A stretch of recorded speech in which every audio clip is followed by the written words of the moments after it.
Hello everyone. उम्मीद करता हूँ सब ठीक होंगे। नाउ दो चार बातें पहले मुझे बोलनी है करंट अफेयर से रिलेटेड, उसको सुन लो। उसके बाद हम डिस्कशन करेंगे पॉइंट्स टू रिमेंबर वाली सीरीज़ पर। जो वीडियो डिले हुई है ये 3-4 दिन, ठीक है, उसका रीज़न ये था कि पहले एग्ज़ाम 7 को होना था, बट वो पोस्टपोन वाली न्यूज़ चल रही थी और मुझे अंदाज़ा था कि ये पोस्टपोन होगा। तो ये 22 को अब दिसंबर में जा रहा है एग्ज़ाम, ठीक है। इतना तो आपको पता लग गया होगा, ठीक है। मैं बस कंफर्म करना चाह रहा था कि 22 को जाएगा या फिर सीधे अप्रैल में जा रहा है, ठीक है। अभी ये 22 को जा रहा है, तो वीडियो आपकी आ रही है। इसमें है क्या, वीडियो में पॉइंट्स टू रिमेंबर वाला सेक्शन होता है। बेसिकली करंट अफेयर की जो मैगजीन है आई दृष्टि वाली, उसमें पॉइंट्स टू रिमेंबर है। फिर सब्जेक्ट स्पेसिफिक टॉपिक्स हैं, ठीक है। देन फॉर यूपी वाली न्यूज़ है, ठीक। देन उसके बाद हमें क्या मिल जाएगा लास्ट में, स्पोर्ट्स वगैरह वगैरह, ठीक है। कुछ कुछ चीज़ें हैं जो ऑलरेडी आपकी कवर की जा चुकी हैं लास्ट की 1-2 वीडियो में, ठीक है। वो ऑलरेडी आपने मेरे ख्याल से कवर कर ली होंगी। स्पोर्ट्स के नोट्स मैं प्रोवाइड कर चुका हूँ, बट उस पर वीडियो आएगी, ठीक है। वो कब आएगी वो भी अभी बताता हूँ। पॉइंट्स टू रिमेंबर में टोटल हमारे पास 14 पेजेस हैं, ठीक है। ये 14 पेजेस को हम बहुत स्मार्टली करेंगे, और क्योंकि सबसे ज़्यादा जो न्यूज़ होती है वो यहीं पर कवर होती है, ठीक है। कंपैरेटिवली पूरी मैगज़ीन के तो पूरा निचोड़ होगा ना, वो आपको इसी 14 पेजेस में मिलेगा। और सबसे ज़्यादा क्वेश्चन भी घूम फिर के यहीं 14 पेजेस से बनते हैं, ठीक है। सो पॉइंट्स टू रिमेंबर पर आपकी 3 वीडियोज़ आएंगी, ठीक है। पहले मैं सोच रहा था 6-7 घंटे का एक पूरा सेशन ले लेता हूँ, बट उसमें क्या होता है, आप भी बर्नआउट फील हो जाएगा, मुझे भी बर्नआउट फील हो जाएगा। बेटर है ये जो वीडियो आ रही है ये भी फ्राइडे को देखो, ऊपर देखोगे तो आपको फ्राइडे को ये रिकॉर्ड हो रही है, ओके, जो कि अपलोड होगी सैटरडे यानी कल सुबह 6 या 7 बजे, ठीक है। सिमिलरली मंडे को एक दिन का गैप के बाद देन वेडनेसडे को 3rd वीडियो आ जाएगी। स्पोर्ट्स की जो वीडियो होगी वो मोस्ट प्रोबेबली अगले सैटरडे तक आ जाएगी। नोट्स ऑलरेडी प्रोवाइडेड हैं, आप वहाँ से जल्दी है तो आप वहाँ से पढ़ सकते हो, कोई दिक्कत नहीं है। अब पॉइंट्स टू रिमेंबर तो करना है, बट करना कैसे है वो एक बार बता देता हूँ, ठीक है। ये वीडियो मैं आपको समझाऊंगा, एक एक पॉइंट को मैं बार बार बोलूँगा, ठीक है। फॉर एग्ज़ाम्पल ऐसे आज हम सिर्फ 4 पेजेस कवर करेंगे। इन 4 पेजेस में फॉर एग्ज़ाम्पल XYZ कोई भी पॉइंट्स हैं, ठीक है। ये पॉइंट यहाँ पर आ गया, तो जब मैं ये पॉइंट करा रहा हूँ तब भी मैं कोशिश करूँगा इस पॉइंट से या तो रिलेट कर दूँ या फिर उसको मेंशन कर दूँ, क्योंकि एक बार जब मेंशन कर दिया मैंने तो उसे याद करना, और कंपैरेटिवली जब बार बार रिपीटिशंस होंगे तो याद हो ही जाएगा, ओके। तो अपने कान, आँख, ध्यान सब खोल के आराम से पढ़ना, ठीक है। दूसरी बात, अगर नींद आ रही है या फिर आप कभी ऐसे टाइम पे देख रहे हो कि वीडियो मतलब आपको इंटरेस्टिंग ना लगे इस टाइप से, तो अभी मत देखो। जब पूरा अटेंशन हो आपके अंदर तब देखना, बिकॉज आई वांट कि एक एक मिनट यहाँ से लेके लास्ट तक जब ये वीडियो चलेगी तो आप पूरा अटेंटिवली इस वीडियो को देखो। रीज़न बीइंग कि ये वीडियो जितनी भी लंबी होगी, ठीक है, मैं चाहता हूँ यही वीडियो आपको देखनी पड़े, इसके अलावा आपको ज़्यादा बैठना भी ना पड़े पॉइंट्स टू रिमेंबर के लिए, ठीक है। तो अब शुरू करते हैं शुरुआत से। नाउ सबसे पहला जो न्यूज़ है वो है वाइट रेवोल्यूशन 2.0 से रिलेटेड, ठीक है। अब वाइट रेवोल्यूशन किससे रिलेटेड होता है ये आप समझ गए होंगे, दूध से रिलेटेड। दूध भी सफ़ेद और वाइट रेवोल्यूशन का नाम भी सफ़ेद, वाइट बेसिकली। तो अब इससे रिलेटेड आपको क्या याद रखना है वो इम्पोर्टेंट है, ठीक है। अब अगर यहाँ पर देखोगे आप तो आपको क्या दिखाया गया है, आपको दिखाया गया है वाइट रेवोल्यूशन, ठीक है। तो साथ ही साथ जो UPPCS का RO का फेवरेट क्वेश्चंस बनते हैं, रेड रेवोल्यूशन, ब्लू रेवोल्यूशन, ठीक है, इंडिगो रेवोल्यूशन हिस्ट्री वाला भी, ठीक है, वो भी याद रखना है, ठीक है।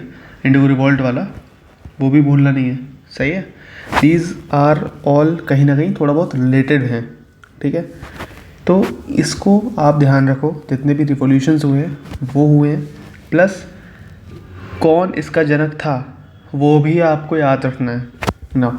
आपको एक होमवर्क दे रहा हूँ, आपको याद होगा तो ठीक है, बट वर्गीस कुरियन ये शायद नाम मेरे स्पेलिंग मेरी गलती हो रही है। वर्गीस कुरियन कौन से रेवोल्यूशन के जनक थे, ये आप मुझे कमेंट सेक्शन में बताओ, ठीक है। नहीं याद, जाओ देखो, रिवाइज करो, फिर आओ। ओके, पूछ रहे हैं कौन सा ऐसा इनिशिएटिव लॉन्च हुआ था जो कि वुमेन और वुमेन्स को एम्पावर करता है माल न्यूट्रिशन से लड़ने के लिए। कहाँ से? डेयरी से रिलेटेड। तो डेयरी से रिलेटेड कौन सा है इनिशिएटिव? वाइट रेवोल्यूशन, ये आपको याद रखना है, ठीक है। दूसरा, अब स्टैंडर्ड ऑपरेटिंग प्रोसीजर्स होते हैं, मतलब कुछ ऐसे मानक होते हैं जिस तरीके से आप किसी भी चीज़ को ऑपरेट करोगे। कोई भी, फॉर एग्ज़ाम्पल, कोई भी आपका सेटअप है, एग्ज़ाम्पल जैसे कोई भी बॉडी है वो किस तरीके से वर्क करेगी, तो उसके कुछ प्रोसीजर्स होते हैं ऑब्वियसली। तो वैसे ही वाइट रेवोल्यूशन 2.0 कोऑपरेशन होता है, कोऑपरेटिव सोसाइटीज़ होती हैं, उनके बीच में कोऑपरेशन किस तरीके से होगा, इससे रिलेटेड SOPs बनाए गए। किसने बनाए? Union minister Amit Shah. By Amit Shah आज की डेट में 2 मिनिस्ट्रीज़ को हैंडल करते हैं। First of all home ministry, then एक और मिनिस्ट्री है कोऑपरेटिव मिनिस्ट्री, कोऑपरेशन मिनिस्ट्री जो भी है। तो ये याद रखना आप, ठीक है। थर्ड, मतलब जो ये तो एक करंट अफेयर हो गया। दूसरा क्या है आपका, इंडिया ने होस्ट किया था वेव्स समिट, ठीक है, बेसिकली करेगा, सॉरी, इंडिया वेव समिट को होस्ट करेगा। तो वेव समिट कहाँ पर होगा? इंडिया में होगा। कब होगा? 2025 फरवरी में होगा। कंपैरेटिवली इम्पॉर्टेंट नहीं है, आप सोच सकते हो, बट क्योंकि ये कहीं ना कहीं नियर बाय करंट अफेयर्स में ही आता है। अभी हाल ही में इसका न्यूज़ में भी रहा था, मतलब पिछले 2 हफ्ते में, ठीक है। तो वेव समिट आप याद रखना, कौन? इंडिया होस्ट करेगा। साथ ही साथ अमित शाह जी ने भी एक चीज़ लॉन्च करी है, उसको क्या कहते हैं? मार्गदर्शिका for the formation and strengthening of 2 lakh new MPACS. MPACS क्या होता है? प्राइमरी एग्रीकल्चरल क्रेडिट सोसाइटीज़, ठीक है। अभी एम से मतलब क्या है? मरीन, ठीक है। सो मत्स्य पालन से रिलेटेड है, so fishery, dairy and fishery cooperative से रिलेटेड है एमपैक्स। सो अमित शाह जी याद रखना, ठीक है, घूम फिर के भाई। तो मार्गदर्शिका किससे रिलेटेड है? ठीक है, कहीं ना कहीं मार्गदर्शिका जो मत्स्य पालन हो गया, डेयरी हो गया, इनके कोऑपरेटिव से रिलेटेड है। मार्गदर्शिका लॉन्च किसने करी? कोऑपरेटिव सोसाइटी के मिनिस्ट्री ने। किसने? अमित शाह जी ने, याद रखना, okay. Home ministry and ministry of cooperation आ गया। इसके बाद बायो एंटरप्रेन्योरशिप से रिलेटेड, किससे? Bio entrepreneurship. एक होती है एंटरप्रेन्योरशिप, मतलब आज मैं अपना काम करूँगा, ठीक है, मैं अपना स्टार्टअप खोलूँगा, मैं अपनी कंपनी खोलूँगा, मैं किसी के अंडर काम नहीं करूँगा, मैं अपना काम करूँगा, मैं अपना काम शुरू करूँगा, ठीक है, वो क्या है? एंटरप्रेन्योरशिप, ठीक है। अब बायो मतलब कहीं ना कहीं बायोटेक से रिलेटेड अगर कुछ हो जाता तो बायो एंटरप्रेन्योरशिप होता है। इससे रिलेटेड एक स्कीम आई थी जिससे इनोवेशन और ये सब होगा, तो उसका नाम क्या है? बायो राइड, ठीक है। अब उसमें क्या हो सकता है? बायो फ्लाई, बायो फार्मा, ऐसे करके 2-4 नाम दे देगा ऑप्शन में, बायो राइड भी होगा, तो पहचानना होता है, ठीक। PM जनजातीय उन्नत ग्राम अभियान के अंडर कितना पैसा दिया गया? तो 79,156 करोड़ रुपए, ठीक है।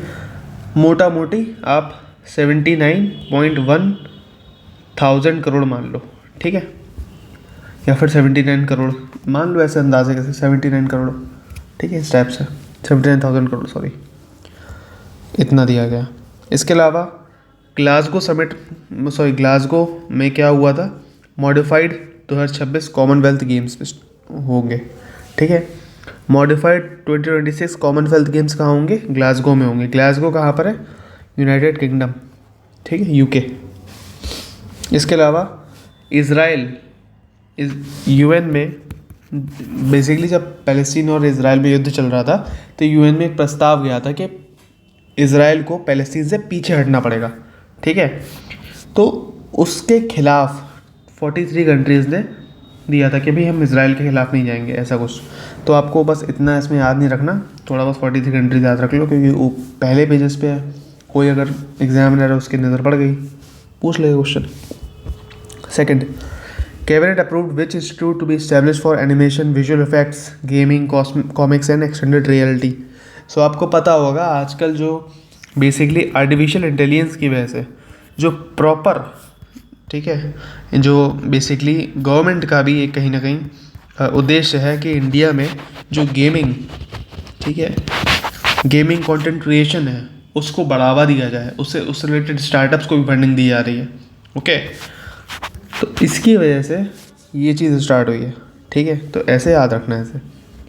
IIT IIMs के लाइन पर artificial intelligence, animation, visual effects, gaming, comics and extended reality को बेसिकली कौन से इंस्टीट्यूट में एस्टेब्लिश किया जाएगा? तो नेशनल सेंटर फॉर एक्सीलेंस, याद रखना, ठीक। फूड इम्पोर्ट रिजेक्शन अलर्ट्स की बात करें, पोर्टल कौन सा है? फिरा का। किसने लॉन्च किया? Basically global food regulation summit के अंडर के दौरान ही लॉन्च किया गया था। ग्लोबल फूड रेगुलेशन समिट फिरा, ग्लोबल फूड रेगुलेशन समिट फिरा, ठीक है। इसी में ग्लोबल फूड रेगुलेशन समिट को होस्ट किसने किया था? FSSAI। अब FSSAI की स्पेलिंग क्या है? आप मुझे क्या, खुद को बताओ कमेंट में, मुझे मत बताओ। नहीं भी बताना कमेंट में तो लिखो, पेन पेपर लो, लिखो, जो सवाल पूछ रहा हूँ वो लिखो, ठीक है। New DG of narcotics control bureau, याद रखना अनुराग ठाकुर मत कर देना, अनुराग गर्ग, अनुराग कश्यप भी मत कर देना, अनुराग गर्ग, अनुराग चोपड़ा भी मत कर देना, अनुराग गर्ग, अनुराग यादव भी मत कर देना। कौन? अनुराग गर्ग। बार बार करवाऊंगा तुमसे, अब तक याद नहीं कर लोगे। नारकोटिक्स कंट्रोल ब्यूरो का DG कौन है? अनुराग गर्ग। FSSAI ने किसको होस्ट किया? ग्लोबल फूड रेगुलेटर समिट को, जिसके अंडर क्या पोर्टल कौन सा लॉन्च हुआ? फिरा। सो FSSAI को लॉन्च किया ग्लोबल फूड रेगुलेटर समिट, जिसके अंडर क्या लॉन्च हुआ? फिरा, ठीक है। समझ आ गया?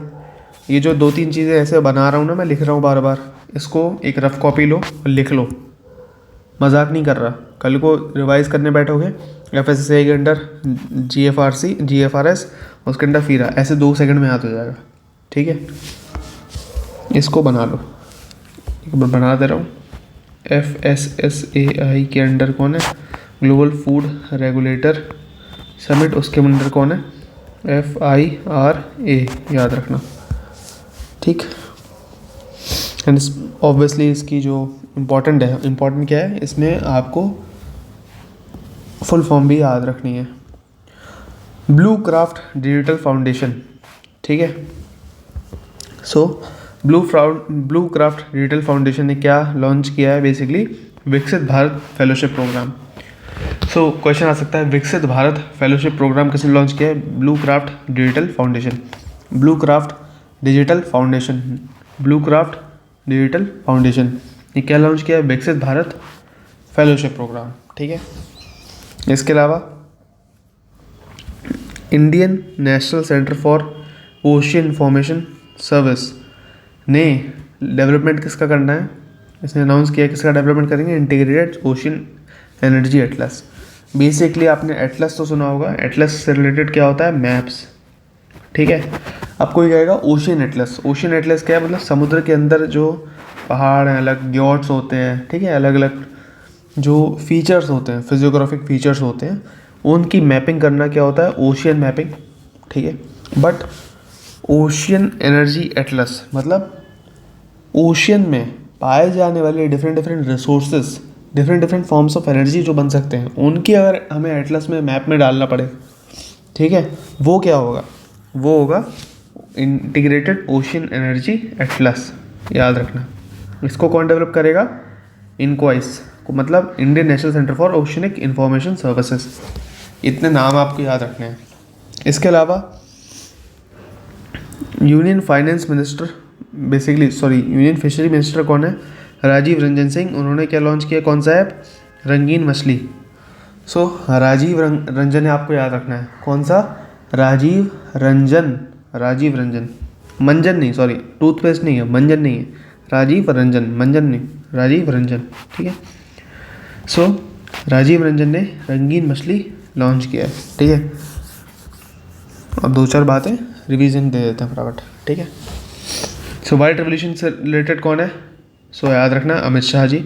अमित शाह जी क्यों रिलेटेड है? कहीं ना कहीं अमित शाह जी ने जो यूनियन कोऑपरेटिव्स हैं उससे रिलेटेड है, कहीं ना कहीं कोऑपरेटिव मिनिस्ट्री से, कॉर्पोरेशन मिनिस्ट्री से रिलेटेड है। कॉर्पोरेशन मिनिस्ट्री के अलावा वो किसी होम मिनिस्ट्री से भी रिलेटेड है, ठीक है। And Amit Shah ji white revolution 2.0 से रिलेटेड हो गए। फिर SOPs on white revolution 2.0 in cooperation among cooperatives, Amit Shah ji याद रखना है। इसके अलावा मार्गदर्शिका लॉन्च किया है जो कि कहीं ना कहीं marine primary agriculture credit society से रिलेटेड है, डेयरी और फिशरी कोऑपरेटिव से भी रिलेटेड है, याद रखना। इसके अलावा वेव समिट कहाँ पर होगा? फरवरी में होगा इंडिया में। कहाँ पर होगा वेव समिट? इंडिया में होगा। कहाँ पर होगा? इंडिया में। वेव समिट कहाँ पर होगा? इंडिया में। वेव समिट कहाँ पर होगा? इंडिया में होगा। ओके। इसके अलावा बायो एंटरप्रेन्योरशिप से रिलेटेड कौन है? Bio entrepreneurship, bio ride basically आपने देखा होगा ऊबर, ठीक है, रैपिडो, दीज आर स्टार्टअप्स, ठीक है, कहीं ना कहीं Rapido is a basically startup. And इसी के अंडर ओला हो गया, ये सब के अंडर बेसिकली क्या है? ये क्या है? एंटरप्रेन्योरशिप है अपने आप में। और इसी से रिलेटेड अगर हम बायो की बात करूँ, बायो एंटरप्रेन्योरशिप, सो याद रखना ओला, ऊबर, इन सब में आप क्या करते हो? एक जगह से दूसरी जगह जाते हो। हाँ जाते हो ना? हाँ बोलो, जाते हो। जब एक जगह से दूसरी जगह जाओगे तो क्या करोगे? राइड करोगे, ठीक है। तो ये भी बायो एंटरप्रेन्योरशिप क्या है? बायो राइड, याद रखना। बायो एंटरप्रेन्योरशिप मतलब बायो राइड। इसके अलावा PM जनजातीय उन्नत ग्राम अभियान की बात करते हैं तो 80,000 करोड़ के आसपास के आपको रकम याद रखनी है। कितना पैसा दिया गया है? 79,156 करोड़। अब कैसे याद रखोगे? सो मोटा मोटी आप 80 याद रख लो, मैं कह रहा हूँ, ठीक है, मैं बता रहा हूँ। आपने याद रखा 80 में से एक कम कर दो, 79, वो एक आगे लगा दो। मोदी जी का, वो कहते हैं ना मोदी जी मेरा 56 इंच का सीना है, ऐसे मोदी जी बोलते हैं, तो 56 इंच आगे लगा दो, 79156 याद रख लो, ठीक। अब ऐसे रिलेट कर लो यार, ऐसे ही रिलेट होता है। फिर इजराइल के खिलाफ प्रस्ताव जो गया था उस पर कितनी कंट्रीज़ ने मतलब साइन करने से मना कर दिया था? 43 कंट्रीज़ ने। ग्लासगो में क्या होगा? कॉमनवेल्थ मॉडिफाइड वाले गेम्स होंगे, ठीक है। National centre for excellence NCOE, यहाँ पर क्या होगा?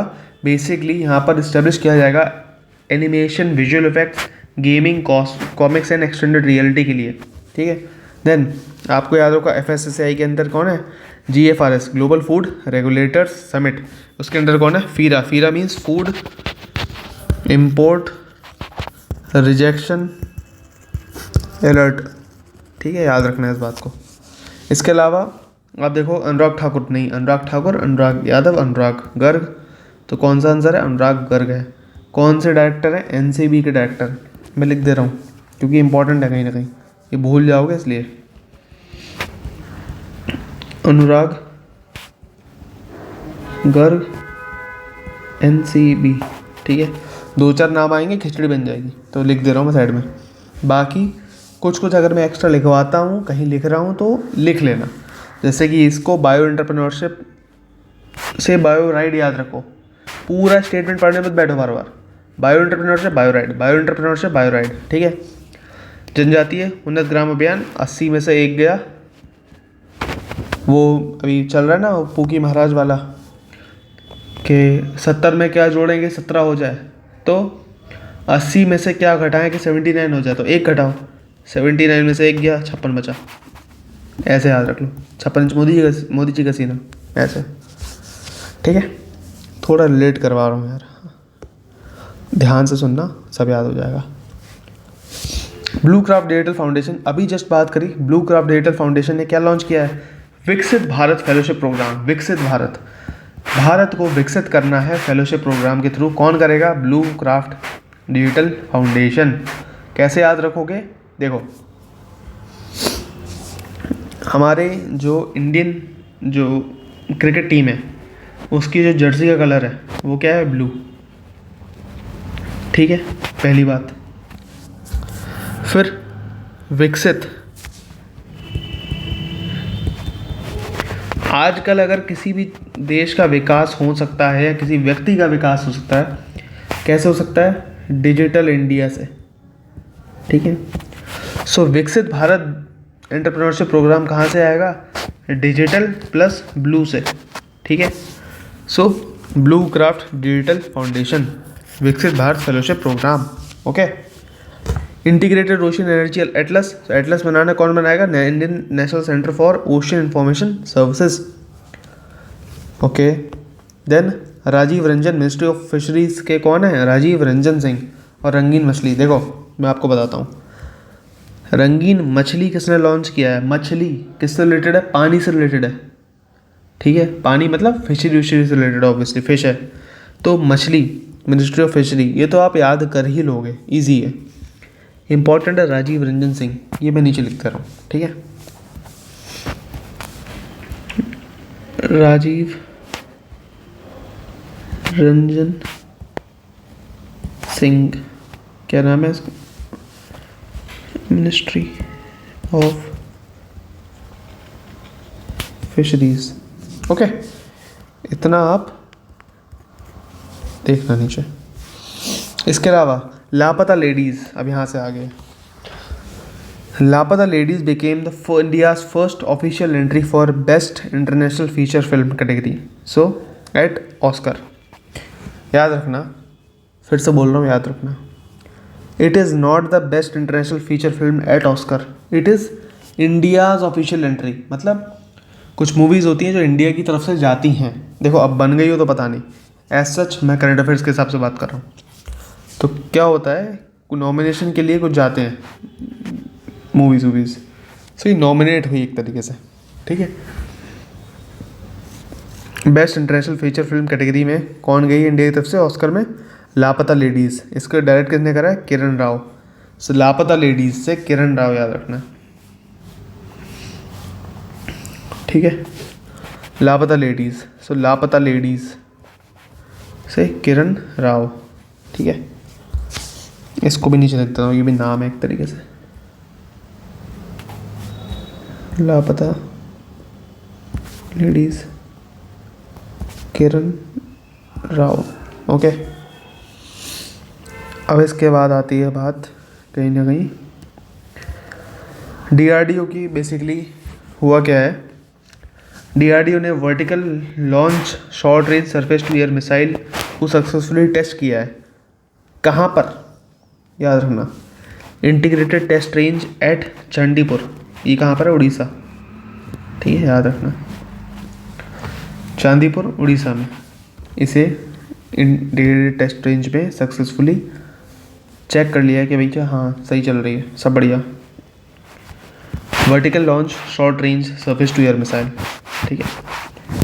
सरफेस टू एयर मिसाइल्स जो लॉन्च अभी हमने टेस्टिंग करी है, कहाँ पर करी है? वापस से चंदीपुरा उड़ीसा, ठीक है।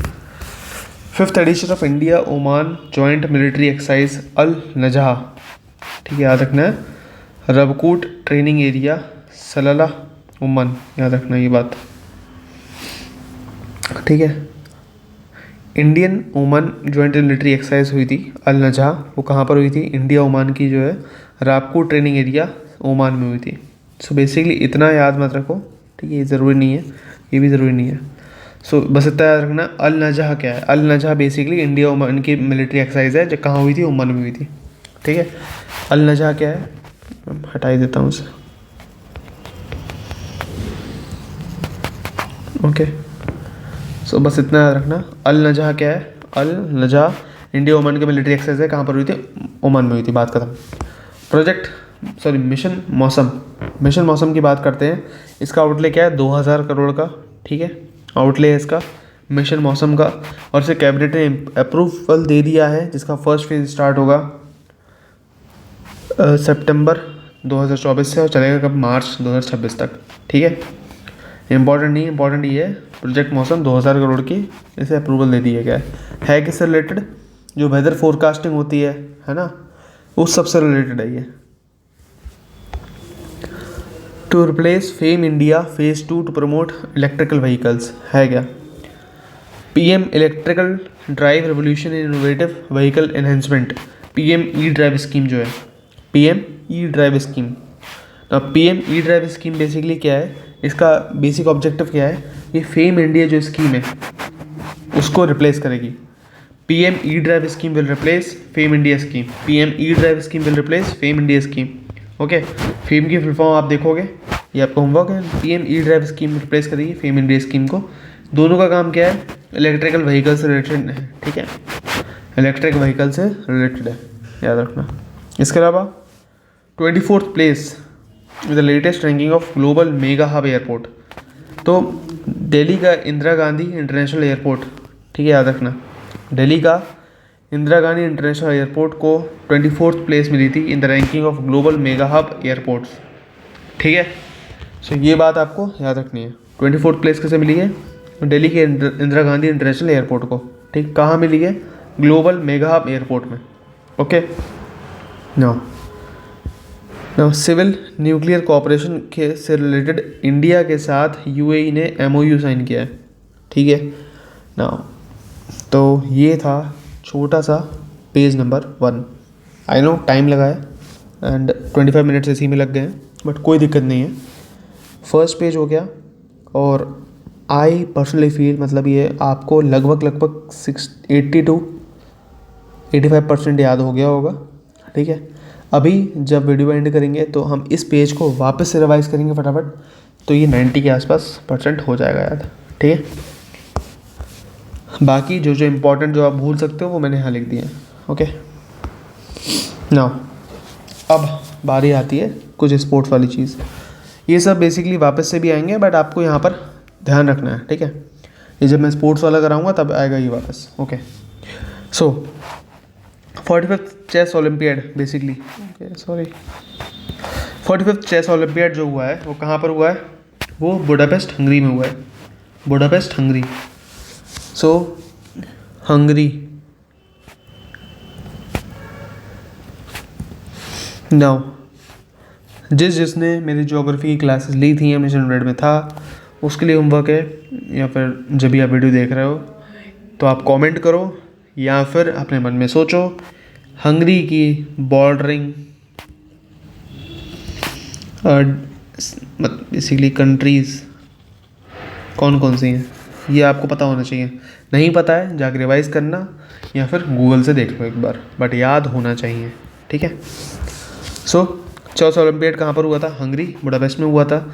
यहाँ पर which team has won gold medals in open and women category. So open and women category में कौन सी टीम ने गोल्ड मेडल जीता है, तो इंडिया नहीं जीता ऑब्वियसली, तभी हम पढ़ रहे हैं, वरना क्यों पढ़ते हैं। फिर कौन कौन सी इंडिया ओपन टीम के मेंबर कौन कौन से थे, सबसे पहले तो कैप्टन आपको याद रखना है श्रीनाथ नारायण, ठीक है, श्रीनाथ नारायण आपको याद रखना है, नारायणन।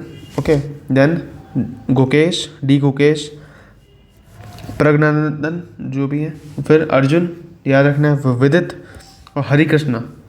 ये 5-6 नाम जो है ना सच में बहुत इंपॉर्टेंट है, मजाक से हट के, ठीक है, बिकॉज क्योंकि एक तो ये पास में ही हुआ है, सितंबर में ही हुआ है अभी, है ना, एग्ज़ाम से 3-4 महीने के अंदर ही है। दूसरी चीज़, यही नाम आपको बाद में भी आएंगे, ठीक है, अलग अलग जगह, जैसे प्रज्ञानंदन है, डी गुकेश है, ये नाम आपको बार बार मिलेंगे, हरिका द्रोणावली है, ठीक, ये सब नाम बहुत इंपॉर्टेंट है जो आपको याद रखने हैं, ठीक है, कि ये चेस से रिलेटेड है।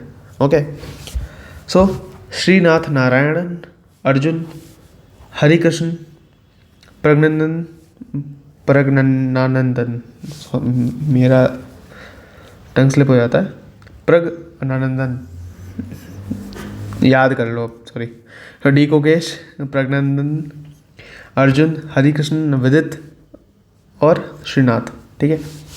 ध्यान से सोचोगे, ध्यान समझोगे। सो हरिकृष्णा, श्रीनाथ, नारायणा, ये सब कृष्ण जी के नाम हैं।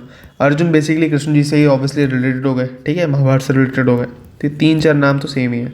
फिर विदित, गुकेश, सो गुकेश विदित, विदित गुकेश, ठीक है, एंड प्रज्ञानंदा, ठीक है, ओके, अब सही से बोल लिया, प्रज्ञानंदा, गुकेश, विदित, अर्जुन, श्रीनाथ और हरिकृष्णा, तो आपको याद रखना है। इसके अलावा इंडियन वुमेन टीम में कौन कौन है, द्रोणावली, हरिका द्रोणावली, वैशाली, और बेसिकली प्रज्ञानंदन की क्या है, सिस्टर है ये वैशाली, ठीक है। फिर दिव्या देशमुख, वांटिका, तान्या और अभिजीत। क्वेश्चन आता है मेल कैटेगरी में, ऐसे पूछता है, मेल कैटेगरी में इंडिया को चेस में किसने लीड करा, अभिजीत ने, भाई गलत कर दोगे। अभिजीत इज़ वुमेन कैटेगरी में, ठीक है, याद रखना। फिर तानिया, वांटिका, दिव्या, वैशाली और हरिका। ओके। फिर इंडिया ने कौन सी एक और ट्रॉफी जीती है? सो गप्रिंदाशविली ट्रॉफी जीती है इंडिया ने, ठीक है। इसके अलावा Indian shuttler has won back to back titles at badminton tournaments, ठीक है। बेल्जियन इंटरनेशनल ओलंपिक्स जो टूर्नामेंट्स हुए थे, बेल्जियम में हुआ था, फिर पॉलिश में भी हुआ था, ठीक है। यहाँ पर कौन से इंडियन शटलर ने बैक टू बैक टाइटल जीते हैं बैडमिंटन में? अनमोल खरब, याद रखना। अनमोल खरब बेसिकली नाम का खराब है बट काम बहुत तेज करता है। अनमोल खराब नाम का खराब है बट जब बैडमिंटन की बात ही आती तो बंदा बहुत तेज काम करता है, ठीक है। फिर से बता रहा हूँ, ध्यान सुनना। अनमोल नाम का खराब है, अनमोल खरब नाम का खराब है बट जब बैडमिंटन की बारी आती है तो ये बंदा बहुत उम्दा परफॉर्म करता है। तो ऐसे याद रखो अनमोल खराब को, ठीक है। इंडियन बॉलर जिसने सबसे ज़्यादा बार मैचेस में 5 से ज़्यादा विकेट लिए हैं, मतलब किसी ने 5 विकेट ले लिए तो ये 1 मैच काउंट हो गया, फिर 5 लिए 2 मैच काउंट हो गए, ऐसे बहुत सारे मैचेस हो गए। तो ऐसे कौन सा ऐसा बंदा है जिसने सबसे ज़्यादा बार 5 विकेट लिए? तो 37 में 37 मैच में 5 विकेट ले चुके हैं आर अश्विन, ठीक है, टेस्ट क्रिकेट में। सो इतना था जो आपको रटना है, ठीक है। ये अच्छे से याद रखना, भूलना नहीं है। इसके अलावा हैदराबाद का Rajiv Gandhi international airport basically best airport है इंडिया ट्रैवल अवार्ड में, ठीक है। अभी हमने देखा इंदिरा गांधी एयरपोर्ट भी था, राजीव गांधी तो ऊपर आपको दिखा था इंदिरा गांधी, कहाँ गए? ये रहा इंदिरा गांधी इंटरनेशनल एयरपोर्ट। तो कहीं ना कहीं माँ बेटे आ गए, राजीव गांधी इंदिरा गांधी, राजीव गांधी इंदिरा गांधी। सो इंदिरा गांधी कहाँ पर पहुँचे? ग्लोबल मेगा हब एयरपोर्ट में 24th प्लेस पाई। वहीं बात करते हैं राजीव गांधी एयरपोर्ट में best airport and international India travel awards में पाए गए, ठीक है। सो इंटरनेशनल मेगा हब की बात करें तो इंदिरा गांधी, ठीक है, मतलब बहुत बड़ा नाम है। ऐसे देखो कि वो माता जी हैं राजीव गांधी की, सो वो बड़े इवेंट में जाएंगे, मतलब इंटरनेशनल इवेंट्स में जाएंगे, ठीक है। वहीं राजीव गांधी की बात करें, चलो वो डोमेस्टिक खेल लेते हैं, अपने घर घर में खेल लेते हैं, तो ऐसे समझ लो, ठीक है। यूपीआई तो आप जानती हो, यूपीआई किससे रिलेटेड है? एनपीसीआई से रिलेटेड है। कुछ भी हो NPCI, UPI circle NPCI, Bhim NPCI, इस टाइप से। So national payment corporation of India, याद रखना। India's second home built 700 megawatt nuclear power reactor की बात करते हैं, कहाँ पर? सो ककरपारा एटॉमिक पावर स्टेशन, ठीक है। बेसिकली ककरपारा एटॉमिक पावर स्टेशन है वो इंडिया का second home built 700 megawatt nuclear power reactor बन चुका है। सो इंडिया का दूसरा 700 मेगावाट रिएक्टर कौन बना है? ककरपारा, याद रखना, ठीक है। Global finance central banker report card के अंडर टॉप सेंट्रल बैंकर कौन फिर बनाया लगातार दूसरी बार? सो शक्तिकांता दास, जो आरबीआई के गवर्नर भी हैं, ठीक है। सो याद रखना ये ना। इसके अलावा union minister doctor Virendra Kumar inaugurated 17th Divya कला मेला, कहाँ पर? रायपुर में, ठीक है। So union minister Virendra Kumar ने दिव्य कला मेला को इनॉग्रेट करा, कहाँ पर करा? रायपुर में। फिर से ऊपर की 2-3 इन्फॉर्मेशन हम रिवाइज कर लेते हैं कि अभी हमने जो देखा कि माँ बेटे वाला सीन कहाँ पर देखा? इंदिरा गांधी का देखा, और किसका देखा? राजीव गांधी का देखा। इंदिरा गांधी जो जाएंगी मेगा हब वाले एयरपोर्ट में जाएंगी, और साथ ही साथ जो राजीव गांधी जाएंगे तो वो किस में जाएंगे? He will go to domestic awards. कौन से रिलेटेड? एयरपोर्ट से रिलेटेड। इंदिरा गांधी कहाँ पर? दिल्ली में, और वो कहाँ पर? हैदराबाद में, तो ये याद रखना। इसके अलावा हम बात करते हैं यूपीआई से रिलेटेड, एनपीसीआई याद रखना। इसके अलावा second home built 700 megawatt nuclear power reactor कौन है? ककरपारा, ठीक है। फिर मैंने अभी आपको बताया था एक नाम,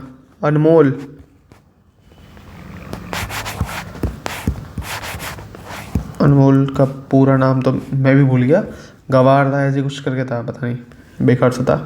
तो अनमोल बेकार तो खेलता बाकी है, बट बैडमिंटन में क्या खेलता, बढ़िया उमदा परफॉर्म करता है, ठीक है। तो याद रखना, अनमोल खराब, सॉरी गवार नहीं, सॉरी खराब है, ओके। अनमोल खराब खेलता है बट बैडमिंटन में अच्छा खेलता है। सो बैडमिंटन में इसने बैक टू बैक टाइटल्स लिए हैं, ठीक है। फिर दिव्य कला मेला, कौन, डॉक्टर वीरेंद्र कुमार, रायपुर। एंड जो वीरेंद्र कुमार जी हैं वो, यानी वीरेंद्र कुमार खतिक, वो कहाँ से आते हैं, basically ministry of social justice and empowerment से रिलेटेड है, ठीक है। फिर India's first airport to get net zero carbon emission status, India's first airport to get net zero carbon emission status, तो इंदिरा गांधी इंटरनेशनल एयरपोर्ट। ये देखो Indira Gandhi international airport mega hub क्यों बनेगा, मेगा हब, इंडिया क्यों बनेगा मेगा हब, क्योंकि क्या है वो, नेट ज़ीरो, ठीक है, नेट ज़ीरो कार्बन स्टेटस है, ठीक है। इंटरनेशनली हमें क्या चाहिए, बहुत नेट ज़ीरो कार्बन स्टेटस चाहिए, हमें पॉल्यूशन नहीं करना इंटरनेशनल लेवल पर। बट इसीलिए हम क्या बनेंगे, मेगा हब में आगे आएंगे एयरपोर्ट्स की कैटेगरी में। सो नेट ज़ीरो में कौन, इंदिरा गांधी आगे। फिर हम बात करते हैं मेगा हब इंटरनेशनल एयरपोर्ट में 24th रैंक किसकी, इंदिरा गांधी की आगे, ठीक है। बट जब हम बात करते हैं इंडिया वाले कैटेगरी में, इंडियन कैटेगरी में एयरपोर्ट्स कौन है, तो हैदराबाद का राजीव गांधी, ठीक है। सो भी माँ बेटे वाला सीन चल रहा है, तो याद रखना है ऐसे, ठीक है।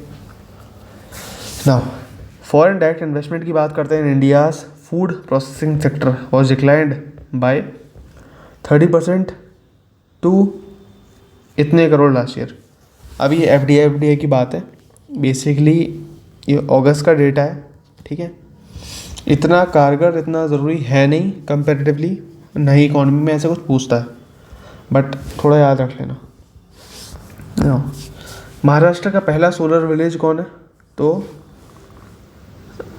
मान्याचीवाड़ी विलेज, कहाँ पर, सतारा डिस्ट्रिक्ट में, मान्याचीवाड़ी सतारा में, ठीक है। और वहीं बात करते हैं इंडिया का पहला सोलर विलेज कौन सा है, मोढेरा, कहाँ पर है, गुजरात में। एंड अभी हाल ही में, ठीक है, अभी हाल ही में कांगड़ा हिमाचल प्रदेश में क्या बनाया जाएगा, एक मॉडल सोलर विलेज बनाया जाएगा अंडर पीएम सूर्य घर।